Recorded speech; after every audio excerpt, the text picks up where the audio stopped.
Saya selalu katakan begini, kalaulah seandainya agama Kristen itu yang benar, dengan tokohnya adalah Yesus, kemudian umat Kristen masuk ke dalam sorga, insya Allah umat Islam juga akan ikut masuk ke dalam sorga. Kenapa? Karena kita beriman kepada Yesus.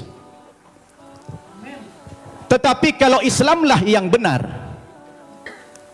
dengan tokoh kita Nabi Muhammad yang juga mengimani nabi-nabi yang terdahulu, kemudian saudara kita umat Kristiani tidak beriman kepada kerasulan Muhammad, mohon maaf, terpaksalah saudara kita masuk neraka kalau kayak masuk surga.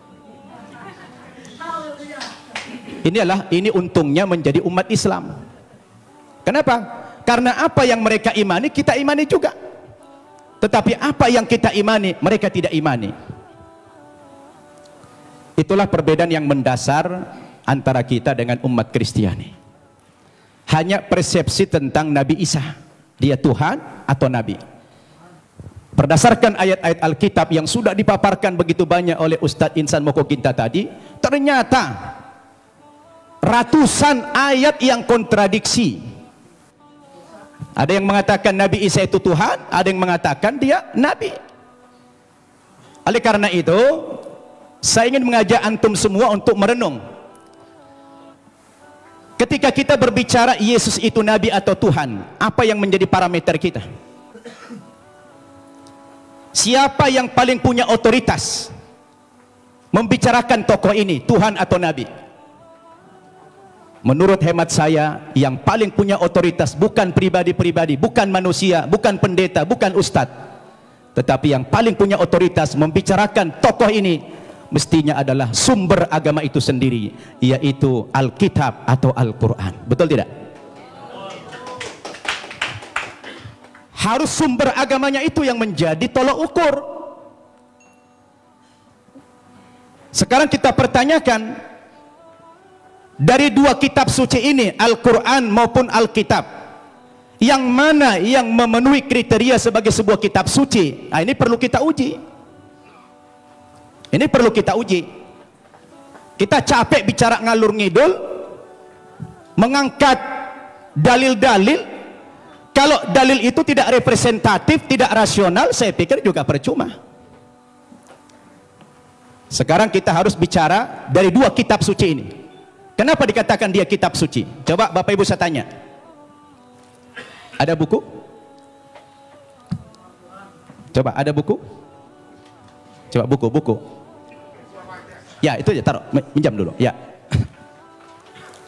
Bapak Ibu saya tanya. Ini kata lainnya apa? Kitab suci. Oke. Ini apa namanya? Buku. Buku kan? Bapak Ibu saya tanya, ini sama ini bahan bakunya sama tidak? Sama-sama apa? Sama-sama kertas. Kenapa dalam penamaan jadi beda? Yang ini dikatakan kitab suci, yang ini dikatakan buku. Kenapa jadi beda namanya? Padahal bahan bakunya sama-sama kertas. Yang membedakan apanya? Ternyata yang membedakan kontennya, isinya. Dia dikatakan kitab suci karena memuat firman-firman Tuhan Zat yang Maha Suci. Kenapa dikatakan ini buku? Karena dia adalah buatan manusia dan manusia tidak ada yang suci. Betul tidak? Sekarang mari kita uji. Kalau kita sepakat apa yang membedakan buku dengan kitab suci adalah terletak pada kontennya. Kalau kitab suci itu adalah memuat firman-firman Tuhan. Ketika kita uji Bapak Ibu, 5 kriteria minimal kalau kita ingin menguji apakah kitab suci itu benar apa tidak. Yang pertama, sebuah kitab suci itu akan dikatakan benar apabila dia murni datang dari Allah, 100% datang dari Allah, dan tidak ada intervensi manusia di dalam kitab suci itu dalam bentuk kontennya, setinggi apapun otoritas manusia itu. Betul tidak? Termasuk di dalamnya Nabi. Makanya kalau kita baca Al-Quran, ini 100% firman Tuhan, tidak ada perkataan Nabi Muhammad di sini. Perkataan Nabi Muhammad dimuat dalam hadis namanya. Tidak ada satu ayat pun di sini sumbangan Nabi Muhammad dalam bentuk isi. Ini adalah wahyu Tuhan 100%. Akan berbeda kalau kita baca ini Alkitab, di sini sudah tercampur, di sini ada perkataan Tuhan, di sini ada perkataan Nabi, di sini ada perkataan Rasul Paulus, di sini ada perkataan murid-muridnya, tercampur. Lalu di mana letak kesuciannya yang dikatakan kriteria kitab suci itulah murni datang dari Tuhan? Itu satu. Yang kedua, kriteria kitab suci itu dikatakan benar apa tidak? Apabila kitab suci itu ditulis pada zaman kitab suci itu datang, yang diterima oleh Nabi yang menerima kitab suci tersebut. Saya tanya, Al-Quran kapan ditulis? Ketika Nabi Muhammad masih hidup. Dia suruh sahabat menulis Al-Quran. Karena dia tidak bisa membaca, tidak tahu menulis, dia minta bantuan sahabat. Sahabat menulis. Dan dia hidup sezaman dengan Nabi. Begitu selesai ditulis oleh sahabat, dikonfirmasi tulisan dengan bacaan Nabi. Sama apa tidak? Di cross check. Supaya tidak terjadi manipulasi. Kenapa? Karena kitab suci itu jadi pedoman. Sekarang Alkitab kita tanya, kapan ditulis? Lalu siapa tokoh yang menerima Alkitab? Alkitab ditulis bukan pada zaman Nabi Isa masih hidup, tapi sudah sekian puluh tahun, bahkan sekian ratus tahun Yesus sudah tidak ada di dunia ini, baru ada pembukuan Alkitab. Terus bagaimana seorang penulis akan mengkonfirmasi kepada yang menerima wahyu itu? Maka kemungkinan terjadi manipulasi sangat mungkin. Sebab yang namanya wahyu itu haruslah dari Tuhan, tidak boleh dari rekayasa atau karangan manusia. Betul tidak? Dua itu kriteria, dan Alkitab gugur menurut hemat saya di situ. Yang ketiga, kriteria kebenaran sebuah kitab suci itu adalah seorang penulis wahyu secara moral haruslah orang yang jujur, terpercaya, bukan pendusta. Penulis Al-Quran adalah orang yang jujur.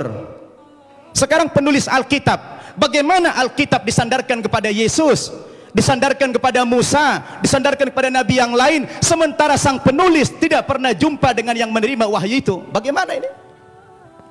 Maka gugurlah kesucian kitab tersebut.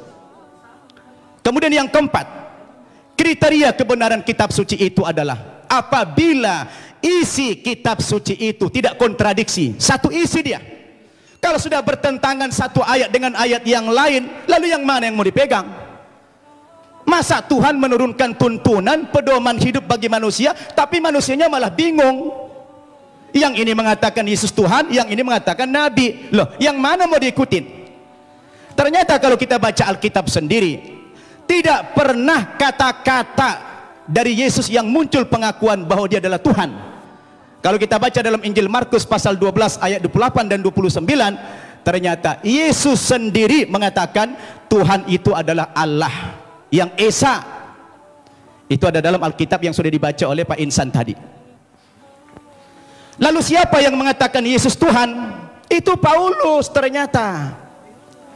Yang mengatakan dia Tuhan itu Paulus, bukan Yesus. Semestinya Yesuslah yang lebih berhak mengatakan kalau dia Tuhan. Rupanya kita baca dalam Alkitab, saya tidak tahu Pak Tampu Bolon sudah baca belum itu. Ya, kalau kita baca dalam Alkitab, ternyata yang mengatakan dia Tuhan itu adalah Paulus. Dalilnya di mana? Dalam Kisah Para Rasul pasal 2 ayat 36. Ya, Kisah Para Rasul pasal 2 36. Apa kata Paulus? Jadi seluruh kaum Israel harus tahu dengan pasti bahwa Allah telah membuat Yesus yang kamu salibkan itu menjadi Tuhan dan Kristus. Coba. Ya, siapa yang mengatakan Yesus Tuhan? Paulus. Kemudian dalam kitab Filipi pasal 2 ayat 11, dan segala lidah mengaku Yesus Kristus adalah Tuhan bagi kemuliaan Allah Bapa. Nah, dia yang mengatakan itu Paulus. Sekarang timbul pertanyaan, Paulus itu siapa? Paulus itu bukan muridnya Yesus, bukan sahabatnya Yesus, bukan pengikut Yesus, tapi Paulus itu adalah musuhnya Yesus. Nah, ini dia. Dan saya baca dalam Alkitab, ternyata aktor pendiri agama Kristen itu memang bukan Yesus. Yesus tidak pernah membawa agama Kristen. Yang mengatakan kata-kata Kristen itu adalah Paulus dalam Kisah Para Rasul pasal 11 ayat 25. Ketika dia mengajar di Antioquia lah pertama kali murid-murid itu dipanggil sebagai Kristen. Kristen artinya pengikut Kristus. Kristus artinya adalah juru selamat atau Al-Masih dalam Islam.